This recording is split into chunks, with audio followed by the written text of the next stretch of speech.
ತುಂಬ easy recipe, ತುಂಬ ಚೆನ್ನಾಗಿರುತ್ತೆ. ಬಿಸಿ ಅನ್ನ ತುಪ್ಪ ಹಾಕ್ಕೊಂಡು ತಿಂದರೆ ತುಂಬಾ ಚೆನ್ನಾಗಿರುತ್ತೆ. ಸೊ ಒಂದ್ಸರಿ ಟ್ರೈ ಮಾಡಿ ಹೇಗಿತ್ತು ಅಂತ ಕಮೆಂಟಲ್ಲಿ.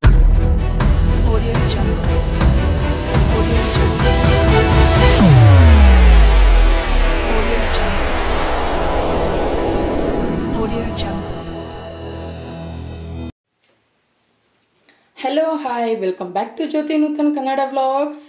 ನಾನಿವತ್ತು ನಿಮಗೆ ಸಿಂಪಲ್ ಆ್ಯಂಡ್ ಕ್ವಿಕ್ಕಾಗಿ ಬೇಳೆ ಸಾಂಬಾರು ಮಾಡೋದು ಹೇಗೆ ಅಂತ ತೋರಿಸ್ತಿದ್ದೀನಿ. ಒಂದು 2-3 ತರಕಾರಿ ಇದ್ದರೆ ಸಾಕು, ಅಥವಾ ತರಕಾರಿ ಇಲ್ಲ ಅಂದರೂ ಪರವಾಗಿಲ್ಲ. ಸೊ ಈಸಿಯಾಗಿ ಮಧ್ಯಾಹ್ನದ ಸಾಂಬಾರಿಗೆ ರುಚಿಯಾಗಿ ಬೇಳೆ ಸಾರು ಮಾಡೋದು ಯಾವ ರೀತಿ ಅಂತ ತೋರಿಸ್ಕೊಡ್ತಾ ಇದ್ದೀನಿ.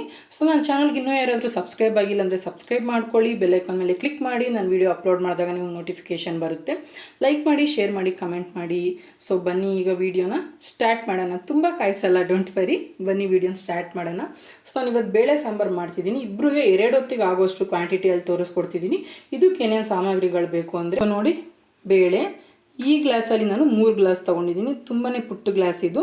ಸೊ ಇದರಲ್ಲಿ 2.5 ಗ್ಲಾಸ್ ನಾನು ಬೇಳೆ ತೊಗೊಂಡಿದ್ದೀನಿ. ಆ್ಯಂಡ್ 2 ಸ್ಪೂನು ಮನೆಯಲ್ಲೇ ಮಾಡಿಟ್ಕೊಂಡಿರುವಂತಹ ಖಾರದ ಪುಡಿ, ಇದು ಮನೆಯಲ್ಲೇ ಮಾಡಿರೋದು.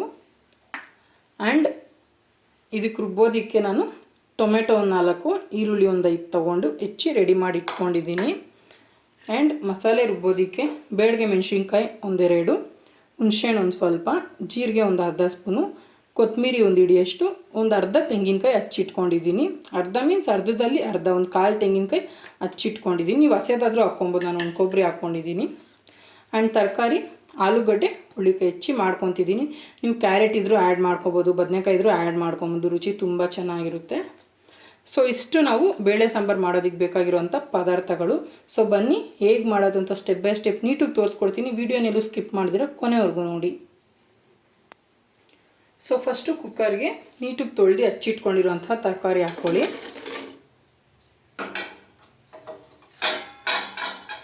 ನೆಕ್ಸ್ಟು ಟೊಮೆಟೊ, ಈರುಳ್ಳಿ ಹಾಕ್ಕೊಳ್ಳಿ. ಟೊಮೆಟೊ, ಈರುಳ್ಳಿ ಮತ್ತು ತರಕಾರಿ ಒಂದೇ ಸರಿ ನೀವು ಬೇಯಿಸ್ಕೋಬೋದು. ಸೊ ಹಾಕ್ಕೊಂಡಿದ್ದೀನಿ ಎಲ್ಲ. ಸೊ ಇದಕ್ಕೆ ನೀವು 1 ಗ್ಲಾಸ್ ಅಥವಾ 1.5 ಗ್ಲಾಸ್ ಅಷ್ಟು ನೀರನ್ನ ಆ್ಯಡ್ ಮಾಡ್ಕೋಬೇಕಾಗುತ್ತೆ.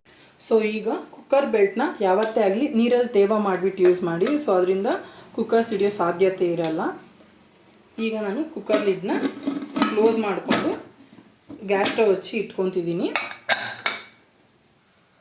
ಸೊ ಕುಕ್ಕರ್ ಇವಾಗ ನಾನು ಗ್ಯಾಸ್ ಆನ್ ಮಾಡಿ ಫ್ಲೇಮ್ ಜಾಸ್ತಿ ಇಟ್ಕೊಂಡಿದ್ದೀನಿ. 1 ವಿಸಿಲ್ ಬಂದರೆ ಸಾಕಾಗುತ್ತೆ. 1 ವಿಸಿಲ್ ಆತನೇ ಗ್ಯಾಸ್ ಆಫ್ ಮಾಡ್ಕೋಬೇಕು. ಸೊ ನೋಡಿ, ಇದಾಗಿದೆ, 1 ವಿಸಿಲ್ ಆಯಿತು. ಸೊ ಇಷ್ಟಾದರೆ ಸಾಕು, ನೀಟ್ಗೆ ಆಗಿರುತ್ತೆ ಎಲ್ಲ. ಸೊ ಇದನ್ನೆಲ್ಲ ಈಗ ಒಂದು ತಟ್ಟೆಗೆ ಟ್ರಾನ್ಸ್ಫರ್ ಮಾಡ್ಕೊಬೇಕು. ಇದೆಲ್ಲ ಟ್ರಾನ್ಸ್ಫರ್ ಮಾಡಿಕೊಂಡು ಈರುಳ್ಳಿ ಟೊಮೆಟೊ ಏನು ಹಾಕಿರ್ತೀವಲ್ಲ ಅದನ್ನು ಸಪ್ರೇಟ್ ಮಾಡ್ಕೋಬೇಕು. ವೆಜಿಟೇಬಲ್ಸ್ ಎಲ್ಲ ಸಪ್ರೇಟ್ ತೊಗೋಬೇಕು. 1 ವಿಸಿಲ್ ಸಾಕು. 1-2 ವಿಸಿಲ್ ಆದರೂ ಅದು ತರಕಾರಿ ಮತ್ತೆ ನುಣ್ಣಗಾಗ್ಬಿಡುತ್ತೆ. ಸೊ ಎಲ್ಲ ನೀಟಾಗಿ ಟ್ರಾನ್ಸ್ಫರ್ ಮಾಡ್ಕೊಳ್ಳಿ. ಸೊ ನೋಡಿ, ಎಲ್ಲ ಈ ರೀತಿ ನೀವು ಸಪ್ರೇಟ್ ಮಾಡ್ಕೊಂಡು ಇಟ್ಕೋಬೇಕಾಗುತ್ತೆ. ನಾನು ಟೊಮೆಟೊ, ಈರುಳ್ಳಿ ಸಪ್ರೇಟ್ ಇಟ್ಕೊಂಡಿದ್ದೀನಿ, ವೆಜಿಟೇಬಲ್ ಸಪ್ರೇಟ್ ಇಟ್ಕೊಂಡಿದ್ದೀನಿ. ಸೊ ಒಂದು ಸ್ವಲ್ಪ ವೆಜಿಟೇಬಲ್ ಸಹ ನಾವು ರುಬ್ಬೋದಕ್ಕೆ ಹಾಕ್ಕೊಬೇಕಾಗುತ್ತೆ. ಈ ಬೇಯಿಸಿ ಇಟ್ಕೊಂಡಿರೋದೇನಿದೆ ಇದಾರದ ಮೇಲೆ ನಾವು ರುಬ್ಕೊಬೇಕಾಗುತ್ತೆ. ತಣ್ಣಗಾಗೋದಕ್ಕೆ ಬಿಡಿ. ಇದು ತಣ್ಣಗಾಗೋ ಅಷ್ಟರಲ್ಲಿ ನೆಕ್ಸ್ಟ್ ಏನು ಮಾಡಬೇಕಂತ ಹೇಳ್ತೀನಿ.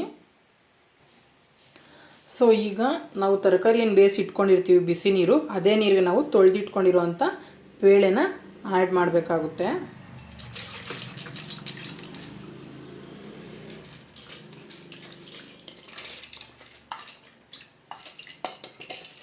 ಸೊ ನೋಡಿ, ಇವಾಗ ನಾನು ಅದೇ ಬಿಸಿ ನೀರಿಗೆ ಬೇಳೆ ಆ್ಯಡ್ ಮಾಡಿ ಇಟ್ಕೊಂಡಿದ್ದೀನಿ. ಸೊ ಈಗ ಇದನ್ನು ಅಷ್ಟೇ ನೀರು ಸಾಕಾಗುತ್ತೆ ನಿಮಗೆ, ಎಕ್ಸ್ಟ್ರಾ ನೀರೇನು ಬೇಡ. ಸೊ ಲಿಡ್ ಕ್ಲೋಸ್ ಮಾಡಿಕೊಂಡು 1-3 ವಿಸಿಲ್ ಕೂಗಿಸ್ಕೊಳ್ಳಿ. ನಿಮ್ಗೆ ಫುಲ್ ನುಣ್ಣಗೆ ಬೇಕಂದರೆ, ನಮ್ಗೆ ಆ್ಯಕ್ಚುಲಿ ನುಣ್ಣಗಿದ್ರೆ ಲೇಕಾಗುತ್ತೆ, ಬೇಳೆ ಸಿಕ್ಕರೆ ಲೇಕಾಗಲ್ಲ. ಸೊ ನಾನು 3 ವಿಸಿಲ್ ಹಾಕ್ಕೊತೀನಿ. ನಿಮಗೆ ತುಂಬ ನುಣ್ಣಗೆ ಬೇಡ, ಸ್ವಲ್ಪ ಬೇಳೆನೇ ಇರಲಿ ಅಂತಂದರೆ ನೀವು 2 ವಿಸಿಲ್ ಮಾಡ್ಕೊಳ್ಳಿ. ಸೊ ಇವಾಗ ಇದನ್ನು 3 ವಿಸಿಲ್ ಕೂಗಿಸ್ಕೊಳ್ಳೋಣ. ಸೊ ಬೇಳೆ ಬೇಯೋ ಅಷ್ಟರಲ್ಲಿ ನಾವು ಖಾರಕ್ಕೆ ಏನೇನು ಬೇಕೋ ಅದನ್ನು ರೆಡಿ ಮಾಡ್ಕೊಳ್ಳೋಣ. ಸೊ ಜಾರಿಗೆ ಕೊಬ್ಬರಿ ಹಾಕ್ಕೊತಿದ್ದೀನಿ. ಇದೇನು ಬೇಳೆ ಟೊಮೆಟೊ ಬೆಂದಿರುತ್ತಲ್ಲ ಅದ್ರ ಜೊತೆ ಕೊಬ್ಬರಿ ಹಾಕ್ಕೊಂಡ್ರೆ ಆ್ಯಕ್ಚುಲಿ ನುಣ್ಣಗಾಗಲ್ಲ, ತರಿಯಾಗಿ ಬಾಯಿ ಸಿಗ್ತಾ ಇರುತ್ತೆ. ಸೊ ಸಪ್ರೇಟಾಗಿ ಕೊಬ್ಬರಿ ಮಾತ್ರ ನುಣ್ಣಗೆ ಮಾಡ್ಕೋಬೇಕಾಗುತ್ತೆ. ಸೊ ಫಸ್ಟೀಗ ಕೊಬ್ಬರಿ ನುಣ್ಣಗೆ ಮಾಡ್ಕೊಳ್ಳೋಣ.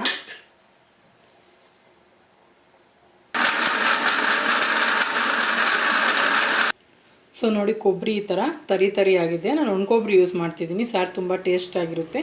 ಸೊ ಈಗ ಇದಕ್ಕೆ ನೀವು ಸ್ವಲ್ಪ ವಾಟರ್ ಆ್ಯಡ್ ಮಾಡಿಕೊಂಡು ಇನ್ನು ನುಣ್ಣಗೆ ಮಾಡಿ ಇಟ್ಕೋಬೇಕು. ಒಂದು ಚಿಕ್ಕ ಗ್ಲಾಸ್ ವಾಟರ್ ಆ್ಯಡ್ ಮಾಡ್ತಿದ್ದೀನಿ. ಸೊ ಈಗ ಇದನ್ನು ಮತ್ತೆ ನೀವು ರುಬ್ಕೊಳ್ಳಿ. ಸೊ ನೋಡಿ ಈ ರೀತಿ ನುಣ್ಣಗಾಗಿದೆ, ಇಷ್ಟಾದರೆ ಸಾಕು. ಸೊ ನೆಕ್ಸ್ಟ್ ಇದಕ್ಕೆ ನಾನು ಏನೇನು ಇಂಗ್ರೀಡಿಯೆಂಟ್ಸ್ ಆ್ಯಡ್ ಮಾಡ್ಕೊಬೇಕು ಖಾರ ರುಬ್ಬೋದಕ್ಕೆ ಅಂತ ನಾನು ಹೇಳ್ಕೊಡ್ತೀನಿ.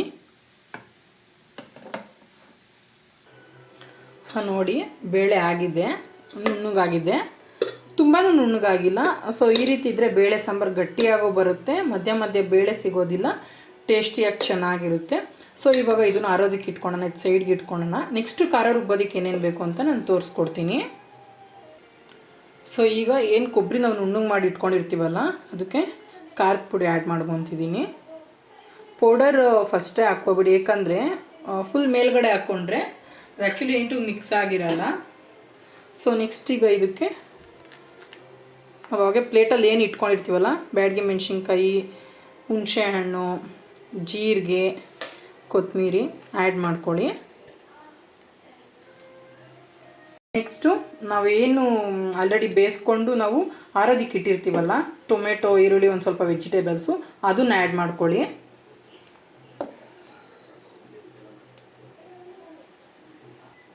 ಸೊ ನೋಡಿ ನೀಟಿಗೆ ಎಲ್ಲ ಆರಿದೆ, ಟ್ರಾನ್ಸ್ಫರ್ ಮಾಡ್ಕೊಂಡಿದ್ದೀನಿ. ಈಗ ಇದಕ್ಕೆ ನಾವು ಬೇಳೆ ಏನು ಬೇಯಿಸಿ ಇಟ್ಕೊಂಡಿರ್ತೀವಲ್ಲ ಅದೊಂದು ಸ್ವಲ್ಪ ಆ್ಯಡ್ ಮಾಡ್ಕೋಬೇಕಾಗುತ್ತೆ. ಬೇಳೆ ಹಾಕೋದ್ರಿಂದ ಸಾರು ಗಟ್ಟಿ ಬರುತ್ತೆ. ಸೊ ಹಾಗಾಗಿ ಸ್ವಲ್ಪ ಬೇಳೆ ಸಹ ಆ್ಯಡ್ ಮಾಡ್ಕೊಂಡಿದ್ದೀನಿ. ಇವಾಗ ಇದನ್ನು ಫುಲ್ಲು ರುಬ್ಕೊಂಡು ನುಣ್ಣಗೆ ಮಾಡ್ಕೊಳ್ಳೋಣ. ಸೊ ನೋಡಿ ಇದು ಫುಲ್ಲು ನುಣ್ಣಗಾಗಿದೆ. ಆ್ಯಂಡ್ ನಾವು ಬ್ಯಾಡಗಿ ಮೆಣಸಿನ್ಕಾಯಿ ಆ್ಯಡ್ ಮಾಡಿದ್ರಿಂದ ಕಲರ್ಫುಲ್ಲಾಗೂ ಬಂದಿರುತ್ತೆ. ಸೊ ಇದನ್ನು ಈಗ ನಾವು ಮಿಕ್ಸ್ ಮಾಡ್ಕೊಳ್ಳೋಣ. ಸ್ಟೆಪ್ ಬೈ ಸ್ಟೆಪ್ ನೀಟಾಗಿ ನಾನು ತೋರಿಸಿದ್ದೀನಿ, ವಿಡಿಯೋಲ್ಲೂ ಸ್ಕಿಪ್ ಮಾಡ್ತೀರಾ, ಕೊನೆವರೆಗೂ ನೋಡಿ. ಸೊ ಈಗ ಬೇಳೆ ಏನು ಬೇಯಿಸಿ ಇಟ್ಕೊಂಡಿರ್ತೀವಲ್ಲ ಇದಕ್ಕೆ ಬೇಯಿಸಿ ಇಟ್ಕೊಂಡಿರೋಂಥ ತರಕಾರಿನ ಆ್ಯಡ್ ಮಾಡ್ಕೋಬೇಕು. ನೆಕ್ಸ್ಟು ರುಬ್ಬಿಟ್ಕೊಂಡಿರೋಂಥ ಖಾರನೂ ಆ್ಯಡ್ ಮಾಡ್ಕೋಬೇಕು. ಸೊ ನೀಟಾಗಿ ನೀರು ಹಾಕ್ಕೊಂಡು ಇದೆಲ್ಲ ನೀಟಿಗೆ ಮಿಕ್ಸ್ ಮಾಡ್ಕೊಳ್ಳಿ. ನೀಟಾಗಿ ನೀರು ಹಾಕ್ಕೊಂಡು ಜಾರಲ್ಲಿ ಅದೆಲ್ಲ ನೀಟಾಗಿ ತೆಕ್ಕೊಳ್ಳಿ.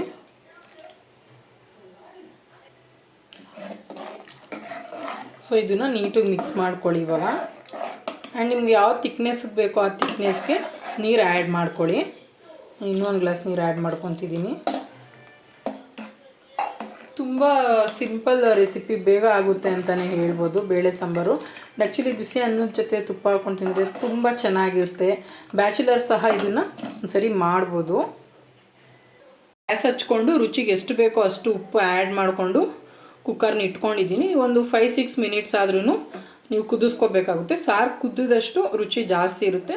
ಸೊ ಸಾರು ಕುದ್ದಿದ್ದಾದಮೇಲೆ ನೀವು ಒಗ್ಗರಣೆ ಆ್ಯಡ್ ಮಾಡಿಕೊಂಡ್ರೆ ಸಾರು ಮುಗಿಯುತ್ತೆ, ತುಂಬ ರುಚಿಯಾಗಿರುತ್ತೆ. ಆ್ಯಕ್ಚುಲಿ ಒಂದು ಸರಿ ಟ್ರೈ ಮಾಡಿ. ಸೊ ಈಗ ಇದನ್ನು ಒಂದು 5 ಮಿನಿಟ್ಸ್ ಕುದಿಯೋದಕ್ಕೆ ಬಿಡೋಣ. ಸೊ ನೋಡಿ ಈಗ ಕುದಿಯೋದಕ್ಕೆ ಸ್ಟಾರ್ಟ್ ಆಗಿದೆ. ಸೊ ಸಾರು ಚೆನ್ನಾಗಿ ಕುದಿಬೇಕು. ಸಾರು ಕುದ್ದಷ್ಟು ನಿಮಗೆ ಟೇಸ್ಟ್ ತುಂಬ ಚೆನ್ನಾಗಿರುತ್ತೆ. ಸೊ ಇವಾಗ ಕುದಿಯೋದಕ್ಕೆ ಸ್ಟಾರ್ಟ್ ಆಗಿದೆ. ಒಂದು 5 ಮಿನಿಟ್ಸ್ ಹಿಂಗೆ ಕುದಿಯೋದಕ್ಕೆ ಬಿಡಿ. ಆ್ಯಂಡ್ ನೀವು ಈ ಸ್ಟೇಜಲ್ಲಿ ಉಪ್ಪೇನಾದರೂ ಕಮ್ಮಿ ಇದ್ದರೆ ನೋಡಿಕೊಂಡು ಮತ್ತೆ ಆ್ಯಡ್ ಮಾಡ್ಕೋಬೋದು. ಸೊ ನೋಡಿ ಇದಾಗಿದೆ, ಇವಾಗ ಚೆನ್ನಾಗಿ ಕುದೀತಿದೆ, ಸ್ಮೆಲ್ ಸಹ ಘಮ ಘಮ ಅಂತ ಅಂತಿದೆ. ಸೊ ಈಗ ನೀವು ಗ್ಯಾಸ್ ಆಫ್ ಮಾಡಿಕೊಂಡು ಒಗ್ಗರಣೆ ಆ್ಯಡ್ ಮಾಡ್ಕೋಬೇಕು ಇದಕ್ಕೆ.